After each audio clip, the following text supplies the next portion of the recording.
A good Erev Shabbos, Parshas Beha'Aloscha, a taste of Shabbos.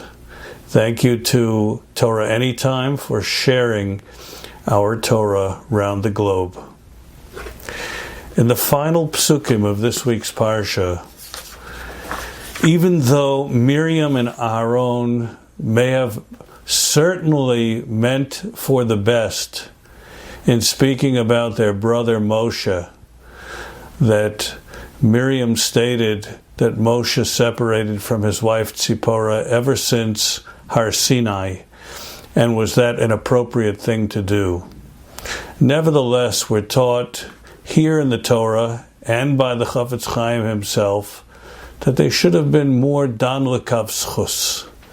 They should have thought, this is Moshe Rabbeinu, and asked him, and not supposed that maybe he did something wrong.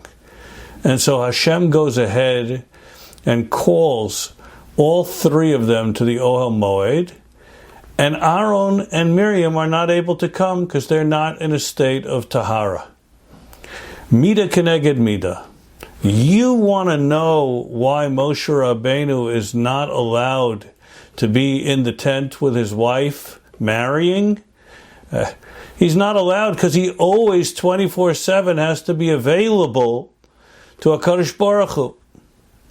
So, the power of Torah does not inflict Aaron with tzaras, but we know Miriam HaNeviah, Miriam, the great Miriam, who carried the supim u'mecholos, the instruments, out of Mitzrayim, nevertheless, she is given the consequence of tzaras, and Klal Yisrael sees that Miriam is in quarantine. And then we see an amazing thing, that she has to wait, of course, 7 days. Vatisager Miriam michutz lamachane shivas yamim. And then it states, Va'am lo nasa ad he'asef Miriam. That the nation waited the 7 days for her to become out of quarantine. Not the 14 days that Israel requires today, which was a Havamina in the Torah, but 7 days. And the Torah goes out of its way to tell us, Ha'am lo nosa ad he'asef Miriam. The nation did not leave without Miriam. Well, why would the nation have left without Miriam? So we're taught, the Seforno says, that the cloud started moving. Afal pisha anan sar me'ala oel, even though it was evident. Nevertheless, the Am did not want to go. Why didn't the Am want to go? Because they had great feelings for her. Laval Yisu ad he'asef Miriam hagam she'adavar ha-talei b'nesiyas ha'anan ha-Torah me'ida ki gam hem hayu chveitzim be'ikva lechabda. The Or HaChaim states that the nation itself wanted to wait for her. Or HaChaim says, and if they would have known the whole schus of the Be'er was because of Miriam, for sure they wouldn't have wanted to go without her.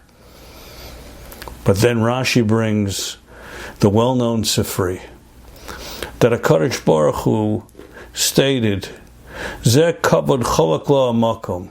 God shared a little bit of honor for Miriam, b'shvil sha'acha shenisakva leMoshe, for the little bit of time that she waited and looked out when she put Moshe in the Nilus, kishahushloch le'or.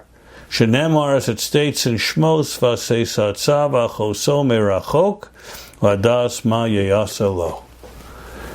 You see that since Miriam went ahead and she waited to see whether her brother, what would be with him when she left him in the Nile, HaKadosh Baruch Hu gave her honor 81 years later. Now the kasha is, why does it say HaKadosh Baruch Hu? What about Moshe? Wouldn't Moshe have wanted to wait for his sister? Moshe, whose entire life was saved, was brought to fore because of Miriam's nevuah.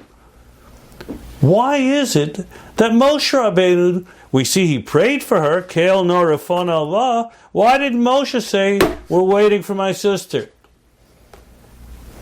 So perhaps Moshe would have said, we're waiting for our sister. But the Torah is going out of its way, and the Sifri is punctuating the Koach HaChesed. How HaKadosh Baruch Hu remembers every single deed, not for a day, not for a week, and not for a year, but in this case for 81 years. It was in Miriam's spiritual bank account. We live in a world where people forget what was done for them the next minute, the next hour, and the next day. Kadosh Baruch Hu is showing us no. The Koach HaChesed is eternal.